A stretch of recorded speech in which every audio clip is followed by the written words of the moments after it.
দর্শক, আমরা এই মুহূর্তে আছি মানিক মিয়া এভিনিউ, শেরেবাংলা নগর, ঢাকা। সংসদ সদস্য ভবন, যেখানে বাংলাদেশের সংসদ সদস্যরা যখন সংসদ ভবনে আসেন এবং তারা ঢাকার বাইরের বেশিরভাগই সংসদ সদস্যরা এখানে এসে থাকতেন। এটা হলো তাদের বিশ্রাম জায়গা এবং তাদের কোয়ার্টার, যেটা রাষ্ট্রীয়ভাবে দেওয়া হয়েছিল থাকার জন্য। সেখানে আজ শূন্য, কেউ নেই।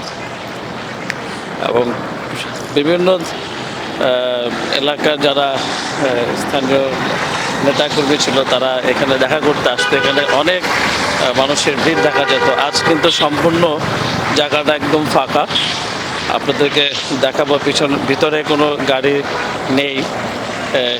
এখানের ভিতরে তেমন হতাহত কোনো ঘটনা ঘটেনি এই জায়গায়। এনএন টিভি, মানিক মিয়া এভিনিউ, ঢাকা।